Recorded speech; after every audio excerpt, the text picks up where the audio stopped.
Hello everyone, a very warm welcome to Study IAS. I hope you all are doing well. स्वागत है आपका the Hindu newspaper analysis में। आज हम दो न्यूज़पेपर को देखने वाले हैं। एक तो हो गया आज का, that is 19th of July, and और कल का भी। क्योंकि कल थोड़ी सी इशू हो रहा था लैपटॉप के अंदर भी, एंड उस वजह से I wasn't able to upload the Hindu newspaper analysis. तो आज हम उसको कवर कर लेंगे। दो मेजर इंपॉर्टेंट आर्टिकल्स थे जो कि हमें कवर करने हैं, तो उनको हम एक्सक्लूसिवली कवर कर लेंगे, सो डोंट वरी। स्टार्ट करते हैं अपने द हिंदू न्यूज़पेपर को, पर उससे पहले आपके लिए एक बहुत इंपॉर्टेंट बात। ज़िंदगी में रिस्क लेने से कभी मत डरो। या तो जीत मिलेगी और हार भी गए तो सीख मिलेगी। तो लाइफ में रिस्क तो लेना पड़ता है। एक बार आपको अपने डर को काबू कर कर उससे ऊपर निकलना होगा, एंड जो भी चीज़ आपको करनी है लाइफ में उसको कर दो। क्योंकि देखो, सबसे भयंकर चीज़ होती है बाद में रिग्रेट करना। किसी चीज़ को रिग्रेट मत करो। जो आपको जिस समय लग रहा है उसको ट्राई ज़रूर करो। ज़्यादा से ज़्यादा क्या होगा, आप हार जाओगे। ज़्यादा से ज़्यादा ये होगा आप उसको अचीव नहीं कर पाओगे, पर आप बहुत कुछ लर्न करोगे उस प्रोसेस के अंदर। ये इंपॉर्टेंट है लाइफ के लिए। स्टार्ट करते हैं। पेज नंबर 1 पर ही हमें देखने को मिला, एमिड 99% polling Murmu bags a few opposition votes. देखिए, ये जो आर्टिकल था कल भी इससे रिलेटेड आया था, जिसके अंदर बताया गया था कि जो द्रौपदी मुर्मू जी हैं वो हमें देखने को मिल रहा है कि वो जीत सकती हैं प्रेसिडेंशियल इलेक्शन को। एंड उसी से रिगार्डिंग बहुत सारी चीज़ें हमें देखने को मिली थी उस आर्टिकल के अंदर। इसमें भी बहुत सारी चीज़ें हैं, बट देखो ये सारी जो मेन न्यूज़ है ये हमारे लिए इंपॉर्टेंट नहीं है, किसने क्या वोट करा, कितना वोट मिला, एक्सेट्रा एक्सेट्रा। हमारे लिए इंपॉर्टेंट है प्रेसिडेंट का इलेक्शन। तो जब हम प्रेसिडेंशियल इलेक्शन की बात करते हैं, आर्टिकल 54 बात करता है इलेक्शन ऑफ द प्रेसिडेंट की। आर्टिकल 55 बात करता है manner of election of president की। 56 के अंदर टर्म एंड ऑफिस बताया गया है, ठीक है, टर्म ऑफ ऑफिस बताया गया प्रेसिडेंट का। 57 के अंदर एलिजिबिलिटी है फॉर री इलेक्शन, एंड 58 के अंदर क्वालिफिकेशन है for election as a president. ठीक है, तो हमें ये चीज़ें देखने को मिलती है। अब देखो, जब हम प्रेसिडेंट की बात करते हैं तो प्रेसिडेंट हमारे देश का बहुत इंपॉर्टेंट एक पर्सन है, हेड ऑफ द स्टेट होता है, and he is also the first citizen of India, and उन्हें सिंबल माना जाता है यूनिटी एंड इंटीग्रिटी का ऑफ इंडिया। ठीक है, he is a very important personality. जब हम उनके इलेक्टोरल कोलाज की बात करते हैं या कौन कौन लोग उनको वोट करते हैं, तो हमें देखने को मिलता है कि लोकसभा राज्यसभा के मेंबर्स हो गए, उसके बाद लेजिस्लेटिव असेंबली के मेंबर्स हो गए, and legislative assembly of Delhi and Puducherry, ठीक है, इनके मेंबर्स हो गए। बेसिकली जो इलेक्टेड मेंबर्स होते हैं वो वोट करते हैं इसके अंदर। नॉमिनेटेड मेंबर्स इसके अंदर इंक्लूडेड नहीं है। ओके, एंड इनमें एमएलए की वोट की वैल्यू अलग से निकाली जाती है, एमपी की वोट की वैल्यू अलग से निकाली जाती है।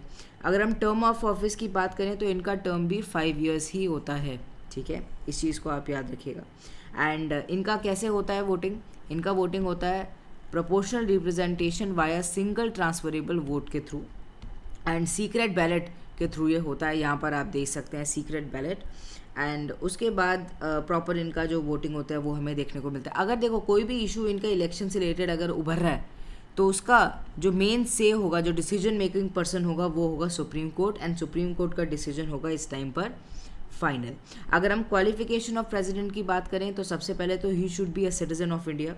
उसके बाद he should have attend minimum age of 35 years. ठीक है, कम से कम 35 ईयर्स तो उनके पास होना ही चाहिए। एंड उसके बाद he should be qualify to become a member of legislative assembly.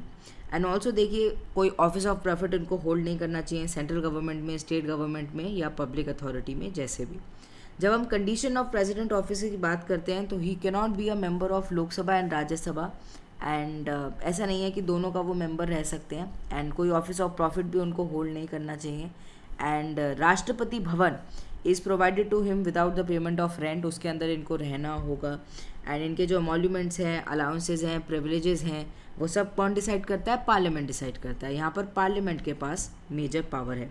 And उनको इम्यूनिटी दी जाती है कि उनके खिलाफ कोई क्रिमिनल प्रोसीडिंग स्टार्ट नहीं होगी जब वो अपनी कैपेसिटी में वर्क कर रहे होंगे। कोई अरेस्ट, कोई इम्प्रिजनमेंट उनके खिलाफ नहीं हो सकता है।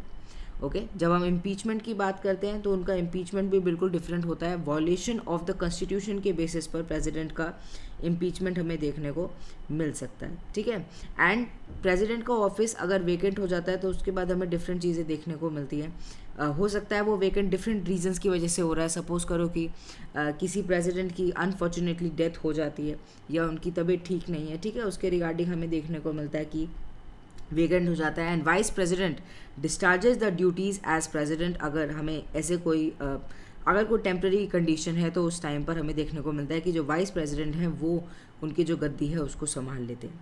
ठीक है, तो ये है अबाउट द प्रेसिडेंट ओवरऑल। अगर हम पावर ऑफ द प्रेसिडेंट की बात करें तो उनका एग्जीक्यूटिव पावर डिफरेंट है, लेजिस्लेटिव डिफरेंट है, जुडिशियल डिफरेंट है, एमरजेंसी से रिलेटेड भी इनके पास पावर्स हैं एंड इनके पास कुछ मिसलिनियस पावर्स भी हैं।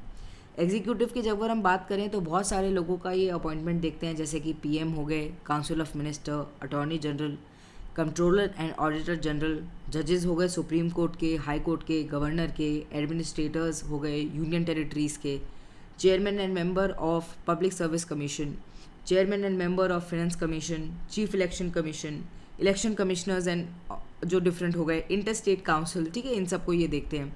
फिर उसके बाद हम लेजिस्लेचर की बात करें तो डिसोल्यूशन या प्रोरोगेशन ऑफ पार्लियामेंट इनके थ्रू होता है, and address and send messages to the houses, nominates members of the parliament. ठीक है, ये सब इनकी पावर है। Also he can issue ordinance. उसके बाद देखिए judicial, he can seek advice of the supreme court and power है इनके पास टू ग्रांट पार्डन, इसलिए भी ये बहुत ज़्यादा इंपॉर्टेंट हो जाते हैं। उसके बाद देखिए कोर्ट मार्शल से रिलेटेड स्पेशली हमें देखने को मिलता है कि इनके पास थोड़ी ज़्यादा पावर्स होती हैं। एमरजेंसी पावर से रिलेटेड देखें तो national emergency, failure of constitutional machinery in state हो गया, या फाइनेंशियल मिनिस्ट्री हो गई, एमरजेंसी हो गई। ठीक है, उससे रिगार्डिंग भी इनके पास एक मेजर से होता है। उसके बाद he is also the supreme commander of armed forces and also he conclude and approve international treaties and agreement. अगर कोई भी इंटरनेशनल ट्रीटी या एग्रीमेंट हो रहा है इन्हीं के नाम पर हमें आता हुआ नज़र आता है। तो ये है एक ओवरव्यू प्रेसिडेंट के बारे में। आपकी जो एम लक्ष्मीकांत की बुक है उसके अंदर बहुत कॉम्प्रिहेंसिवली बताया गया है इनके बारे में। आपके लिए एग्जाम पॉइंट ऑफ व्यू से प्रेसिडेंट इंपॉर्टेंट है, ना कि ये इंपॉर्टेंट है कि कौन बन रहा है, क्या बन रहा है। देखिए हाँ, कौन बन रहा है तो ये तो इम्पॉर्टेंट है, आपको पता होना चाहिए इस देश का नागरिक होते हुए कि कौन हमारे प्रेसिडेंट है आफ्टर कोविंद जी। ठीक है, तो ये आपको पता होना चाहिए, बट क्या हो रहा है, क्या नहीं हो रहा, क्या प्रोसीजर है, ये सब इम्पॉर्टेंट नहीं है। ठीक है, और देखिए कल का जो आर्टिकल आया था उसके अंदर एक और कुछ स्पेशल चीज़ें बोली गई थी। इलेक्टोरल कॉलेज तो बताया ही गया था प्रेसिडेंट का, पर यह भी बोला गया था कि प्रेसिडेंट का जो इलेक्शन होता है वो कितना स्ट्रिक्टली होता है। बताया गया था कि जो पेन आपको दिया जाएगा, जो आपको बैलेट पेपर दिया जाएगा, आपको उसी पर लिखना है, उसी पेन से लिखना है। अगर कोई और पेन की इंक तक आप इस्तेमाल कर लेंगे तो उसको इनवैलिड माना जाएगा। तो इस टाइप से हमें देखने को मिलता है प्रेसिडेंट का इलेक्शन बहुत स्ट्रिक्टली कंडक्ट करवाया जाता है। अब देखिए सीधा हमें एडिटोरियल पर हमें इंपॉर्टेंट आर्टिकल देखने को मिला आज के न्यूज़ में। पेज नंबर 6 पर आर्टिकल आया कार्ट बिफोर द हॉर्स। देखिए रिसेंटली हमने बात करी थी किसके बारे में, we were talking about a bail act की बात करी जा रही है कि एक सेपरेट बेल एक्ट लेकर आओ, क्योंकि हमारे देश में क्या होता है, अरेस्ट तो एकदम फट से हो जाता है पर बेल इंसान को नहीं मिल पाती। बल्कि और कंट्रीज़ में ये है कि बेल एक राइट है इंसान का, बल्कि अरेस्ट तभी होना चाहिए जब उसने कोई बहुत हीनियस ऑफेंस किया है या ऑफेंस को कहीं ना कहीं डिक्लेयर कर दिया कि हाँ ये ऑफेंस इस पर्सन द्वारा किया गया। ठीक है, तो यहाँ पर ये चीज़ बोली गई है एंड बोला गया है कि पर्सनल लिबर्टी कहीं ना कहीं हैम्पर हो जाती है अगर हम टाइम पर इंसान को बेल नहीं दे पाते। इसी के रिगार्डिंग बहुत सारी चीज़ें चल रही हैं, क्योंकि बेल एक्ट इस समय बहुत ज़्यादा डिस्कशन में चल रहा है। तो वही सारी बातें हैं कि बेल ग्रांट होनी चाहिए, ऐसा नहीं कि जैसे हमारे देश के अंदर क्या है कि अरेस्ट हो जाता है एंड उसके बाद हमें देखने को मिलता है कि बताया भी नहीं जाता, पहले अरेस्ट हो जाता है, बाद में डिसाइड किया जाता है कि हाँ इन्होंने ऑफेंस किया है कि नहीं किया है। तो ये एक चीज़ है जो कि पर्सनल लिबर्टी के खिलाफ है, जो कि आर्टिकल 21 के खिलाफ है एंड इसलिए इसके अंदर चेंजेस आने चाहिए। ठीक है, एंड ऑल्सो देखिए इस एक्ट के थ्रू क्या करने की कोशिश करी जाएगी, लिमिट लगाई जाएगी। बेल एंड एंटिसिपेटरी बेल हो गया या डिस्पोजल ऑफ बेल हो गया, उसके लिए एक टाइम सेट करा जाएगा, जिससे क्या होगा कि टाइमली चीज़ें हो पाएंगी। ऐसा नहीं होगा कि कोई इंसान निर्दोष है एंड वो अरेस्टेड रहे एंड उसको परेशानी देखनी पड़े। ठीक है, तो यही एक था सेपरेट लॉ लाने की बात करी जा रही है जिससे बेटर हमारी कंडीशन हो सके। ऑल्सो क्रिमिनल जस्टिस को कहीं ना कहीं हम देख पाएंगे कि वो इन रियलिटी हम उसे ज़्यादा बेटर वे में लेकर आ पाएंगे अगर हम इस चीज़ को इम्प्लीमेंट कर देंगे। तो बेल एक्ट हम डिस्कशन में ले ही रहे हैं बहुत दिनों से, उसी से रिगार्डिंग हमें एक एडिटोरियल देखने को मिला। पेज नंबर 6 पर एक और आर्टिकल आया, very interesting article, sharing power with the next generation.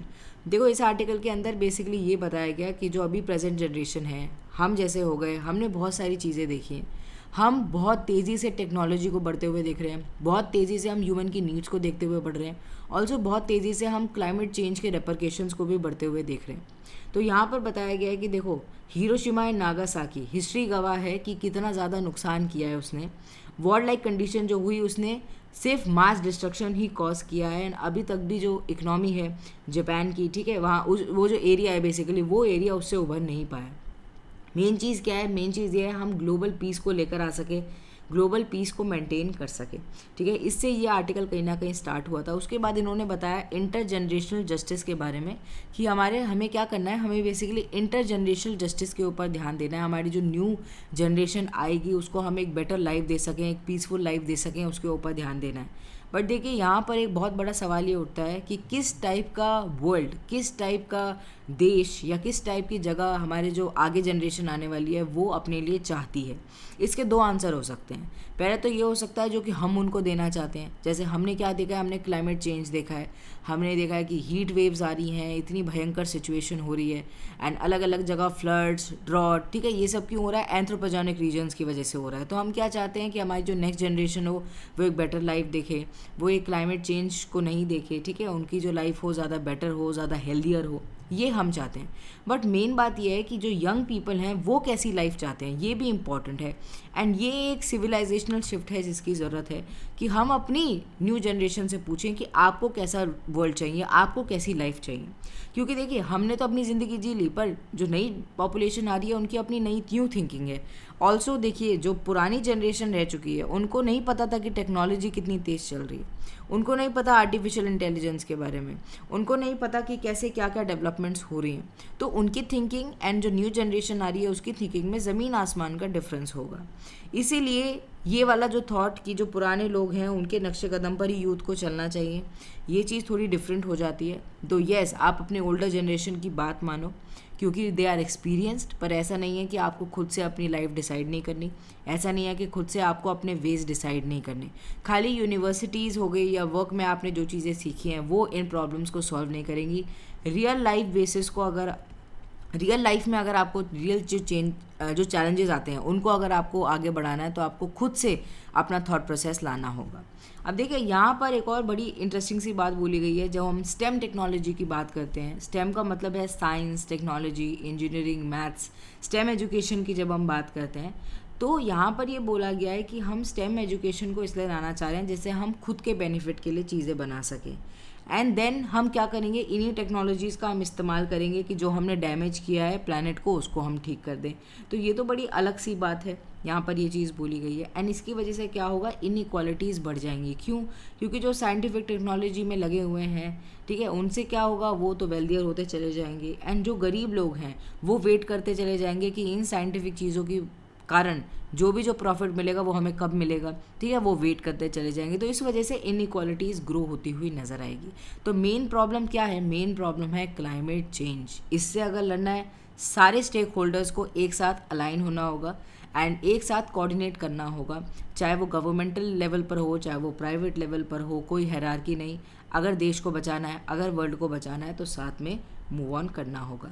अब देखिए ये जो सिचुएशन है ना कि one size solution can not fit all, ठीक है, ये कहीं ना कहीं एक है जो कि देखने वाली चीज़ है, जो कि सोचने वाली चीज़ है।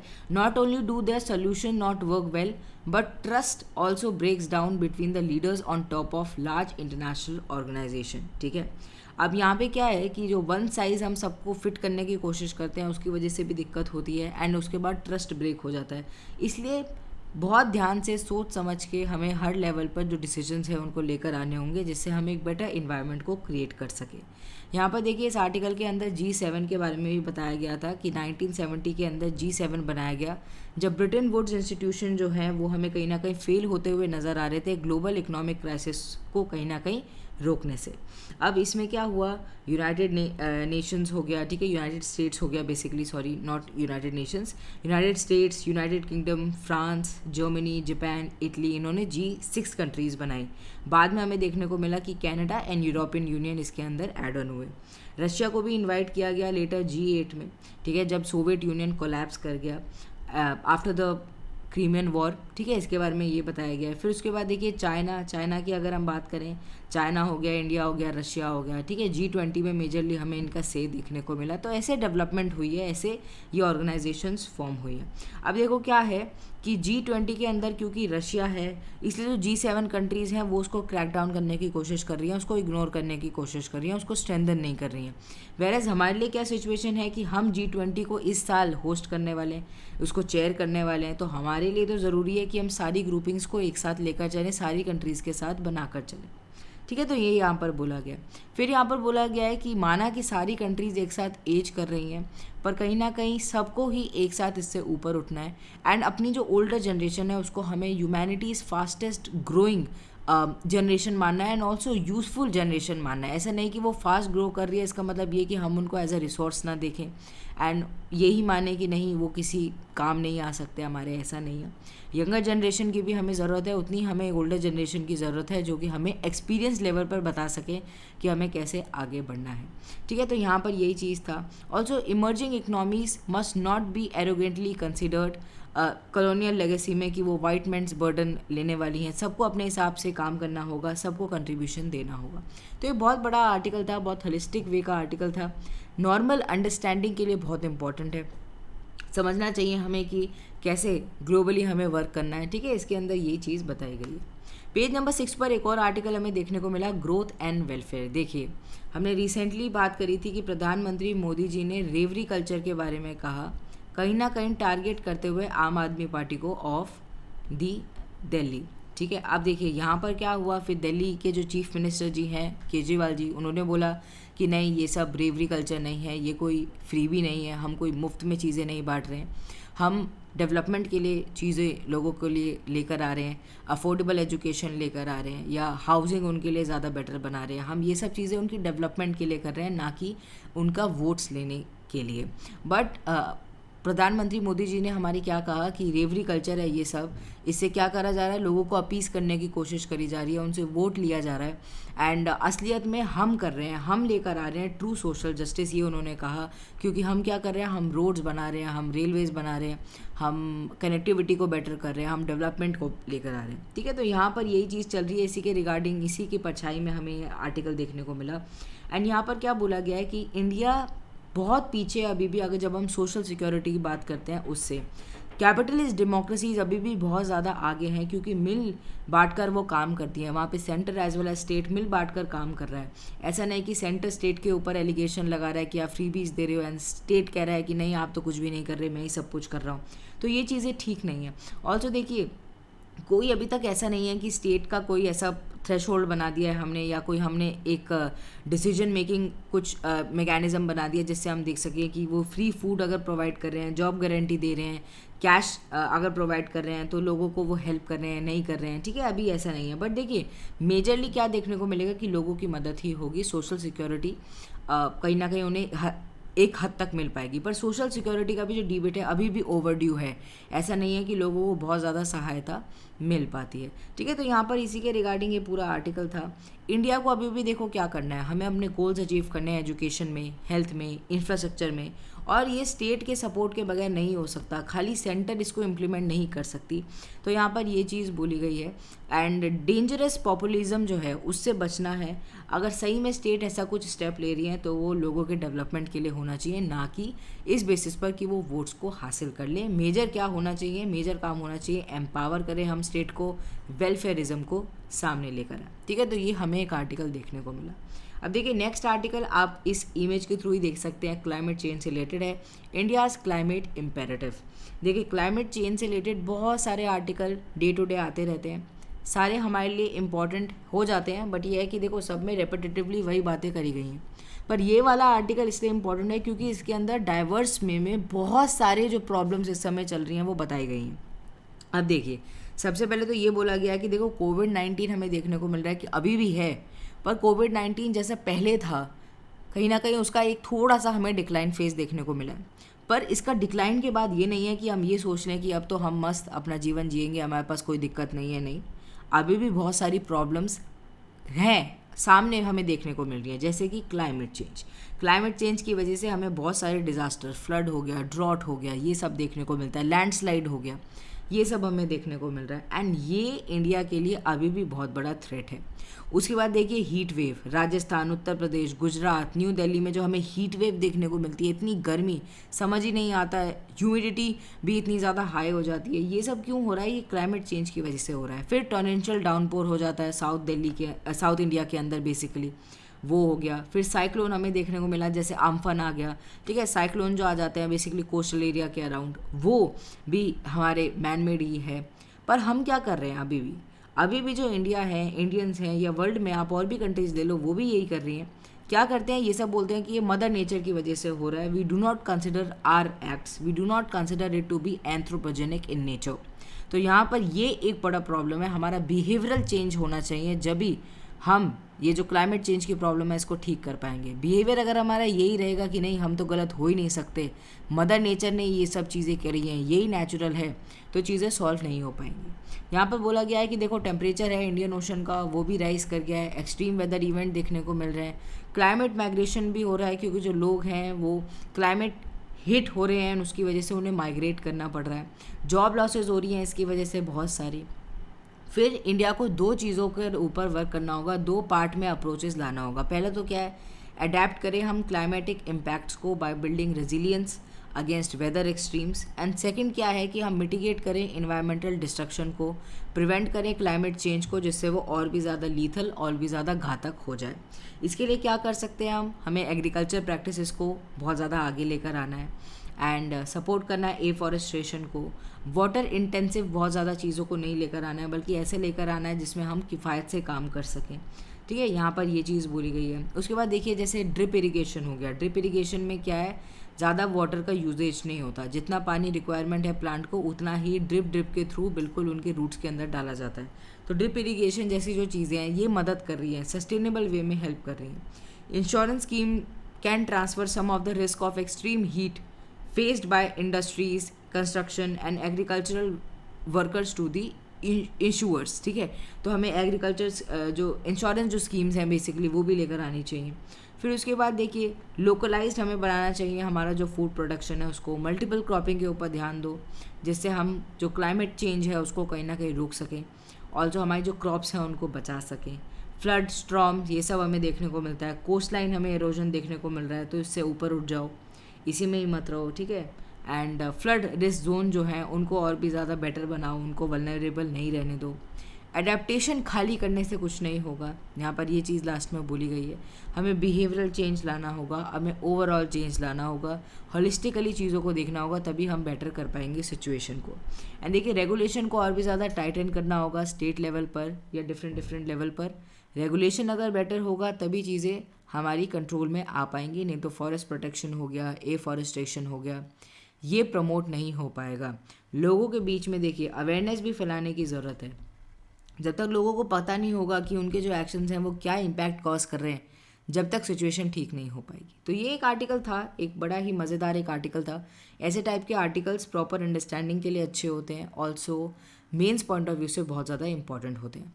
देखिए टेक्स्ट एंड कंटेक्स्ट में हमें देखने को मिला Shanghai corporation organization and its stature in the modern world. देखिए यहाँ पर क्या बताया गया है, शंघाई कॉरपोरेशन ऑर्गेनाइजेशन जो है उसको हम बार बार डिस्कशन में ले चुके हैं। 2001 के अंदर शंघाई 5 आया था, Russia, China, Kazakhstan, Kyrgyzstan, Tajikistan, ठीक है, ये सब थे। अभी क्या है हमें देखने को मिला है कि ये वाइडर हो गया है।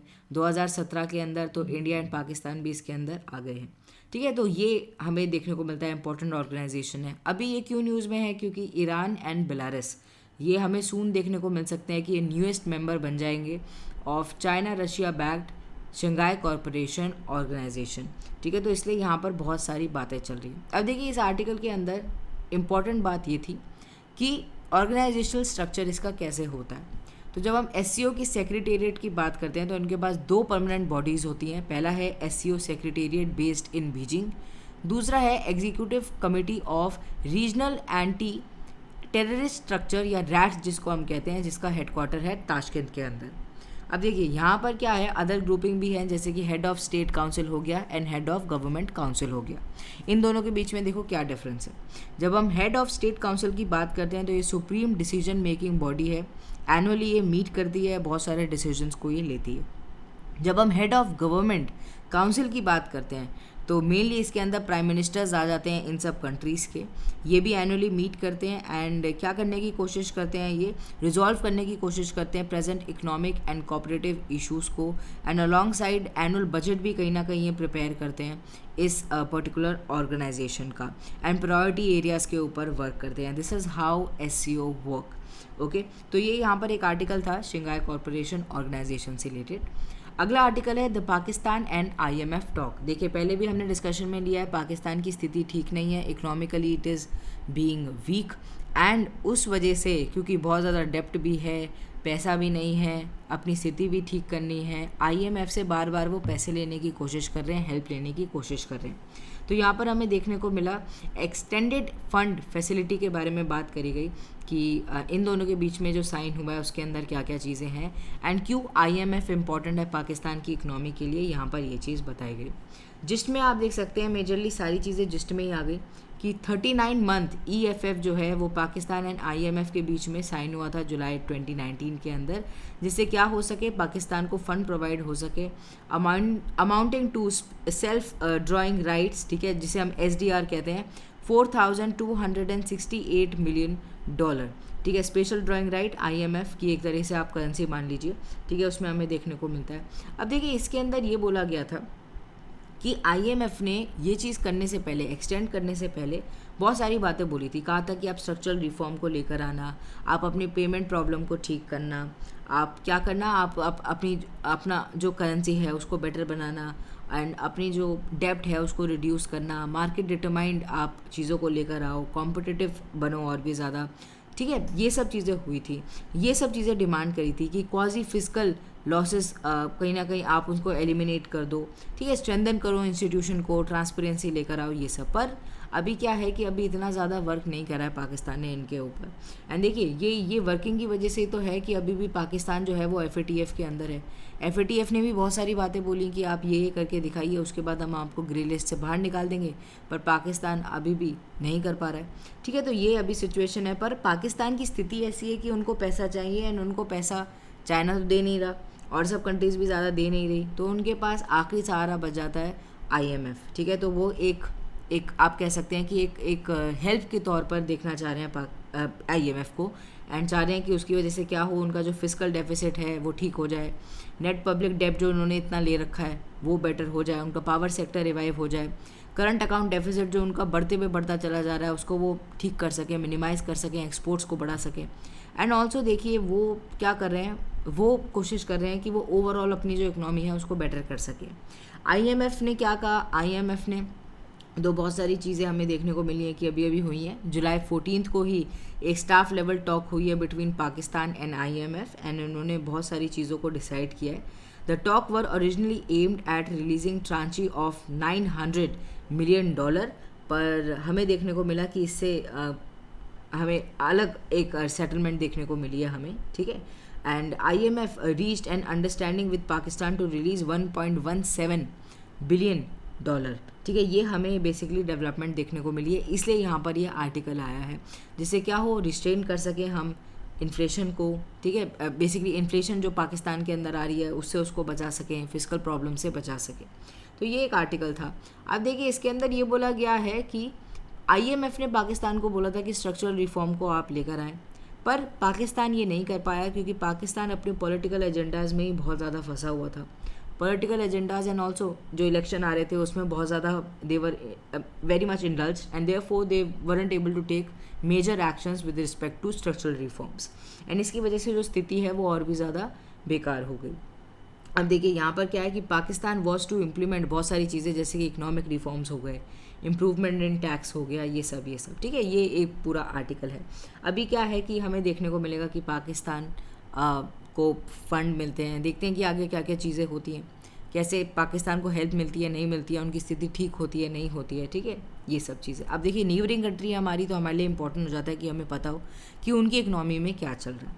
एग्जाम पॉइंट ऑफ व्यू से आपके लिए इंपॉर्टेंट है FATF, दो इस आर्टिकल के अंदर नहीं है, बट FATF इस समय न्यूज़ के अंदर है क्योंकि पाकिस्तान कोशिश कर रहा है कि इसकी ग्रे लिस्ट से बाहर आ जाए। तो financial action task force inter governmental body है, 1989 के अंदर बनाई गई थी G7 कंट्रीज़ के द्वारा। पॉलिसी मेकिंग बॉडी हमें देखने को मिलती है। सेक्रेटेरिएट है इसका OECD हेडक्वार्टर्स इन पेरिस के अंदर। 2 लिस्ट ये निकालता है, black list, grey list. Grey list के अंदर वो होती हैं कंट्रीज़ जो कि सेफ हेवन मानी जाती है मनी लॉन्ड्रिंग के लिए, एंड उन कंट्रीज़ को ग्रे लिस्ट के अंदर रख दिया जाता है। एंड पाकिस्तान इस समय ग्रे लिस्ट के अंदर है, एंड बार बार पाकिस्तान नई नई चीज़ें लेकर आ रहा है जिससे वो ग्रे लिस्ट से बाहर निकल जाए। ब्लैक लिस्ट के अंदर वो कंट्रीज़ हैं जो कि नॉन कोऑपरेटिव कंट्रीज़ हैं या टेरिटरीज़ हैं जिन्हें हम NCCT बोलते हैं। एंड ब्लैक लिस्ट के अंदर इनको इसलिए डाल दिया जाता है क्योंकि टेरर फंडिंग को सपोर्ट करती हैं, मनी लॉन्ड्रिंग को सपोर्ट करती हैं। एंड इस समय नॉर्थ कोरिया जैसी जो कंट्रीज़ हैं वो ब्लैक लिस्ट के अंदर हमें देखने को मिलती है। तो ये एक आर्टिकल था, आपके लिए इंपॉर्टेंट था। पेज नंबर 10 पर आर्टिकल देखने को मिला, stalemate in India China talk continues. देखिए, इंडिया और चाइना के बीच में बातचीत हो रही है। बातचीत इसी बात पर हो रही है कि लद्दाख की जो सिचुएशन है उसको बेटर कर सकें। जो स्टैंड ऑफ हमें देखने को मिला था, हम उससे ऊपर उभर कर डेवलपमेंटल बेसिस पर चीज़ों को ला सकें। अभी क्या है, दोनों ही सिक्योरिटी एंड स्टेबिलिटी चाहते हैं, पर हमें देखने को मिला है कि जो चाइना है वो कुछ एरियाज़ हो गए, ठीक है, उनके ऊपर बात नहीं कर रहा, जैसे कि देमचौक एंड देमसैंग एरिया हो गया, उसके ऊपर वो बात नहीं कर रहा है, वो और सब चीज़ों के बारे में बात कर रहा है। वेयर एज इंडिया बात करना चाहती है इन सब चीज़ों पे। इंडिया चाहती है डिसएंगेजमेंट चाइनीज़ ट्रूप्स का, डी एसेलरेशन चाइनीज़ ट्रूप्स का, जिससे क्या हो, जो लद्दाख का एरिया है वो फिर से बेटर हो पाए, सेफ़ हो पाए। ठीक है, तो यहाँ पर यही चीज़ है, आपके लिए यही इंपॉर्टेंट है कि क्या डेवलपमेंट चल रही है, कि इंडिया चाइना की अभी बातचीत चल रही है। देखते हैं आगे क्या क्या हमें मेजर डेवलपमेंट्स देखने को मिलते हैं। एक और हमें आर्टिकल देखने को मिला which is also a very important article, minority status in India is state dependent. ये कहा सुप्रीम कोर्ट ने। अब देखिए, हर इंसान, ज़रूरी नहीं है कि एक स्टेट के अंदर इंसान मेजॉरिटी में हो तो दूसरी स्टेट के अंदर भी वो मेजॉरिटी में हो, वो वहाँ पर माइनॉरिटी में हो सकता है, क्योंकि पॉपुलेशन डिफरेंट हो जाती है। तो माइनॉरिटी स्टेटस जो है रिलीजियस बेसिस पर, लिंग्विस्टिक बेसिस पर, वो स्टेट डिपेंडेंट है, ऐसा सुप्रीम कोर्ट ने बोला है। अब देखिए, इसका एग्जांपल भी दिया कि जैसे कन्नड़ स्पीकिंग पर्सन है, वो कर्नाटका के अंदर तो आपको मेजरली देखने को मिलेंगे, पर हो सकता है कि वो और स्टेट्स के अंदर नहीं हो, और स्टेट्स के अंदर वो माइनॉरिटीज़ हों। ठीक है, तो यहाँ पर ये चीज़ बोली गई। अब देखिए, ये क्यों बातचीत हो रही है, क्योंकि हमें एक केस देखने को मिल रहा है filed by Mathura resident Devaki Nandan Thakur. ठीक है, उन्होंने कंप्लेन किया है कि जो फॉलोअर्स हैं जुडाइज़म के, भाईज़म के या फिर हिंदुज़म के, and who are real minorities in Ladakh, Mizoram, Lakshadweep, Kashmir, Nagaland, Meghalaya, Arunachal Pradesh, Punjab and Manipur cannot establish and administer educational institution of their choice because of non identification of minority at the state level, कि वो नहीं कर पाते हैं क्योंकि स्टेट लेवल पर उनको माइनॉरिटी डिक्लेयर नहीं किया गया है। तो इसके ऊपर क्या हो रहा है, कोर्ट कहीं ना कहीं पिटिशन को हियर कर रहा है। इसी से रिगार्डिंग हमें आर्टिकल देखने को मिला। कोर्ट ने बोला कि जो रिलीजियस एंड लिंग्विस्टिक जो माइनॉरिटीज़ हैं वो पर्टिकुलर स्टेट में हमें देखने को मिल सकती हैं एंड डिफरेंट स्टेट में वेरी कर सकती हैं, एंड उनके पास अधिकार है कि वो क्या कर सकते हैं, अपने एजुकेशनल इंस्टीट्यूशन को फॉर्म कर सकते हैं under article 29 and 30 of the Indian constitution. हमारे लिए एग्जाम पॉइंट ऑफ व्यू से इंपॉर्टेंट हो जाता है आर्टिकल 29 एंड आर्टिकल 30। आर्टिकल 29 देखिए क्या बात करता है, protection of interest of minorities की बात करता है कि उनका जो डिस्टिंक्ट लैंग्वेज है, स्क्रिप्ट है, कल्चर है, उसको हम कंजर्व करेंगे, उसको हम बचाएंगे, एंड किसी को भी डिनाई नहीं करा जाएगा कि वो एडमिशन ले सके एजुकेशनल इंस्टीट्यूशन के अंदर, चाहे वो स्टेट मेंटेन करे या फिर एड ऑफ द स्टेट के थ्रू वो चल रहा है। ठीक है, एंड ये किसी भी ग्राउंड पर नहीं होना चाहिए, चाहे वो रिलीजन हो, रेस हो, कास्ट हो, लैंग्वेज हो, ठीक है, किसी भी बेसिस पर। आर्टिकल 30 के अंदर क्या है कि माइनॉरिटीज़ के पास अधिकार है कि वो स्टैब्लिश कर सकें, एडमिनिस्टर कर सकें एजुकेशनल इंस्टीट्यूशंस को। ठीक है, all minorities whether based on religion या लैंग्वेज, उनके पास अधिकार है कि वो इनको फॉर्म कर सकें अपने चॉइस का। एंड इससे रिगार्डिंग हमें फर्दर देखने को मिलता है कि स्टेट कोई भी डिस्क्रिमिनेशन नहीं करेगा उनके बीच में। ठीक है, तो ये हमें 2 आर्टिकल के बारे में बताया गया था, इसलिए इंपॉर्टेंट हो जाता है। ऑल्सो देखो, सुप्रीम कोर्ट अगर किसी भी लॉ के बारे में कोई भी चीज़ इम्प्लीमेंट कर रही है, कोई भी चीज़ के बारे में बता रही है, तो हमारे लिए वो ज़रूरी हो जाता है कि सुप्रीम कोर्ट ने क्या इन्फ्रेंस निकाला है इस पर्टिकुलर चीज़ का। पेज नंबर 12 पर आर्टिकल देखने को मिला, panel on MSP natural farming setup. देखिए, सेंटर ने फाइनली कंस्टिट्यूट कर दिया है कमेटी को, एंड MSP के ऊपर हमें कमेटी देखने को मिल रही है, एंड नेचुरल फार्मिंग के ऊपर ये बहुत सारी बातें करेगी। ठीक है, तो फाइनली ये कमेटी आ गई है। ऑल्सो प्रधानमंत्री मोदी जी ने जब फार्म लॉ का कहीं ना कहीं वेवर हो रहा था, ठीक है, उनको रिपील करा जा रहा था, उस टाइम पर इन्होंने बोला था कि हम क्या करेंगे, ज़ीरो बजट फार्मिंग से रिलेटेड हम चीज़ें लेकर आएंगे, क्रॉप पैटर्न को कैसे चेंज करना है, ठीक है, इसके बारे में हम बताएंगे। तो हमें एक डेवलपमेंट देखने को मिली है।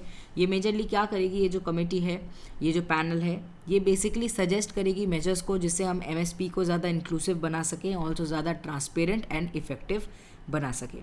चलिए पेज नंबर अब हमने सारे लगभग कवर कर लिए हैं। 18 जुलाई को देखिए 2 आर्टिकल्स इंपॉर्टेंट थे। पहले तो देखिए प्रेसिडेंशियल इलेक्शन इंपॉर्टेंट था जो कि हमने कवर कर लिया। उसके बाद इंपॉर्टेंट है Kerala mewling 2 options in supreme court on ESZ case. देखिए हुआ क्या है कि सुप्रीम कोर्ट ने ये चीज़ बोला कि जो NPs होती हैं या फिर जो हमें देखने को मिलता है जो इकोलॉजिकली सेंसिटिव जोन्स होती हैं, ठीक है, उनको डिक्लेयर करते हुए सुप्रीम कोर्ट ने बोला कि जो 1 किलोमीटर डिमार्केशन है ESZ का वो हर जगह होना चाहिए, हर प्रोटेक्टेड एरिया में होना चाहिए, ठीक है। यहाँ से हमें रिलेटेड ये देखने को मिला। बट केरला जो है वो क्या कह रहा है, वो इससे रिगार्डिंग कहीं ना कहीं हमें अगेंस्ट आता हुआ नज़र आ रहा है, क्योंकि केरला कह रहा है कि इन्वायरमेंट बेसिस पर चीज़ें सोचना ठीक है बट डेवलपमेंट भी हमें देखनी है। एंड ऑल्सो देखिए यहाँ पर क्या इंपॉर्टेंट है, हमारे लिए इंपॉर्टेंट है सबसे पहले वेस्टर्न घाट्स को समझना, क्योंकि यहाँ पर वेस्टर्न घाट्स का एरिया ही डिस्कस किया जा रहा है, ठीक है। वेस्टर्न घाट्स के एरिया में बहुत सारे नेशनल पार्क्स आते हैं, बहुत सारी वाइल्ड लाइफ सेंचुरी आते हैं, इंपॉर्टेंट बायोडाइवर्सिटी हॉटस्पॉट है, वाटर टैंक भी माना जाता है इसको 6 स्टेट्स का, जो कि है कर्नाटका, महाराष्ट्र, केरला, तमिलनाडु, गोवा एंड गुजरात, क्योंकि यही रीजन पर ये पड़ता है। अब देखिए यहाँ पर क्या बात है कि हमें देखने को मिला कि Gadgil committee I and Gadgil committee ने इसके रिगार्डिंग वेस्टर्न घाट्स के रिगार्डिंग ये बोला कि आप क्या करो कि बहुत सारी चीज़ों को आप एक्सक्लूड कर दो जो कि ये इकोलॉजिकली सेंसिटिव जोन जो है नेशनल पार्क्स के अराउंड, वाइल्ड लाइफ सेंचुरीज़ के अराउंड, ठीक है, यहाँ पर वो चीज़ें नहीं हो सकती, जैसे कि माइनिंग हो गया, या फिर आप यहाँ पर कल्टीवेशन नहीं कर सकते GM क्रॉप्स का, या फिर आप यहाँ पर टूरिज़्म को रेगुलेट किया जाएगा, एंड यहाँ पर आप पब्लिक लैंड को प्राइवेट लैंड में कन्वर्ट नहीं कर सकते, एंड यहाँ पर डैम मत बनाओ, ठीक है। ये सब बहुत सारी चीज़ें गडगिल कमेटी ने बोली। मेजरली वो क्या चाहते थे कि जो एंटायर वेस्टर्न घाट का एरिया है उसको आप इकोलॉजिकली सेंसिटिव जोन डिक्लेयर कर दो, जिससे इनके ऊपर ज़्यादा ध्यान दे सकें। ऑल्सो यहाँ पर हम फॉरेस्ट के रेगुलेशन के लिए चीज़ें ला सकें, एंड अगर कोई भी चीज़ एनवायरनमेंट के लिए खतरा हो सकती है तो हम उसको रोक सकें। पर गडगिल कमेटी को एक्सेप्ट नहीं किया गया था, क्योंकि ये बोला गया कि ये सिर्फ इन्वायरमेंटल बेसिस पर सोच रहा है, डेवलपमेंटल बेसिस पर ये नहीं सोच रहा है, ठीक है। आप देखिए यहाँ पर देखिए, आप जब हम बात करते हैं कि कितना एरिया वेस्टर्न घाट्स का आता है, तो यहाँ पर आप देखिए कर्नाटका के पास सबसे ज़्यादा एरिया मेजरली हमें देखने को मिलता है।